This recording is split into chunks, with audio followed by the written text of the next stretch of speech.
work week, employed, sponsored, or provided health care, and earning decent wages are all things American workers have taken for granted. But have you ever stopped to wonder how those things came to? Were conditions as always good as this, or were they shift in the workplace?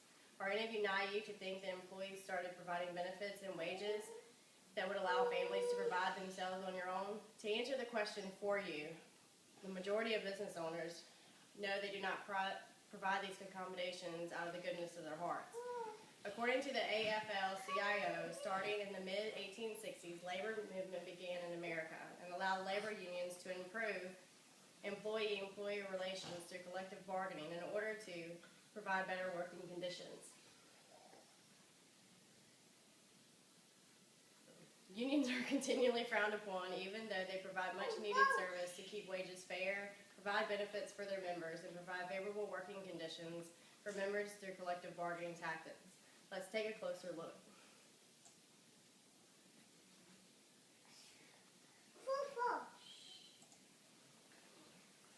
How many hours do you work right now?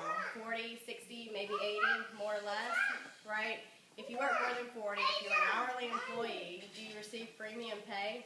According to the Understanding Business Edition 10, the normal work week at the turn of the 20th century was between 60 and 80 hours compared to the 36-40 hours per week. In 1938, the American Federation of Labor, a collective of labor unions, successfully lobbied for the 40-hour work week to put an end to overworking employees without fair compensation. The Federal Labor Standards Act is also the same legislation that prohibited child labor under the age of 14. For the first time in American history, American workers had a structural guideline to reasonably fit work into their lives. Labor unions through the AFL had a strong hand in bringing these to forefront. In today's workplace, unions continually bargain for better conditions for their members.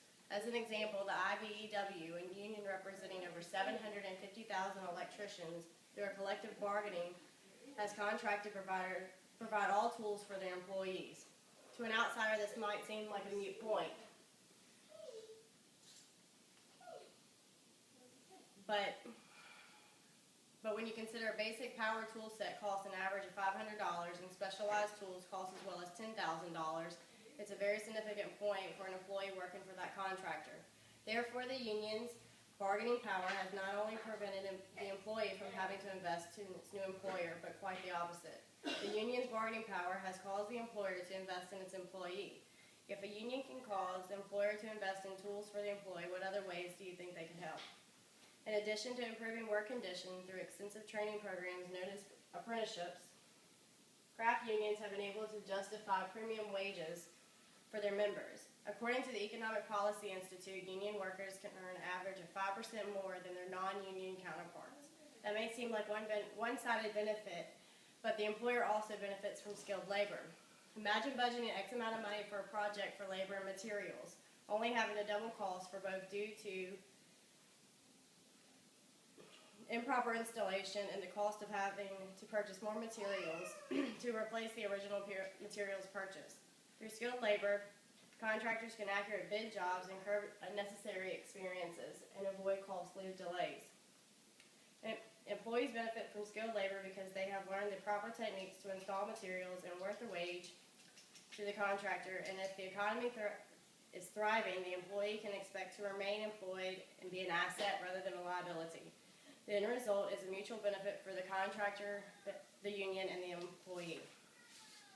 If you listen to or read the hardcore conversation news outlets, then labor unions are blamed for the demise of companies like Hostess. It was their excessive health care and pension agreements that did the company in. In fact, it was not the financial management from day-to-day operations, and it was surely not the tripling of the CEO salary. It's easy to blame the benefits of a demise of a company and honestly provide health care and retirement for 18,500 people Hostess employee couldn't have been cheap. But to solely blame it on the union's benefits is wrong. The truth is both labor and craft unions seek to take care of their employees to reach a golden milestone for a career, and it shouldn't be badmouthed for doing so. In most cases, through collective bargaining, the unions are able to secure employee health benefits and retirement for their employees so they have less to worry about. According to the Kaiser Family Foundation, employees pay an average of $360 a month. For a member that's in the IBEW Local 995, his average cost is $0. In addition to lower premiums, the Economic Policy Institute's estimate that union members pay 18% less towards deductibles. Psychologically, that's a huge relief on a family. While although expensive, a family has to meet and budget for a month, and it is apparently clear how much a burden is lifted not having to worry about another bill. Unions have also managed to secure pensions that allow their members to reach that retirement age. Most companies offer a match 401k, but with a volatile market, will your 401k be worth what you put in 30 years from now? Even if it is will your heart be able to take the huge swings the market takes every time a recession starts? It is for these reasons the unions have offered pensions, but if its stability isn't enough an incentive, the EPI also estimates that employees receive 28% more towards a pension plan than a 401k fund. In a way, it offers a peace of mind for the workers that when it's time to hang up the tool belt for the last time, him and his family can have a comfortable retirement. During the brief amount of time you have learned how the life in the workplace of an American worker has evolved over 150 years.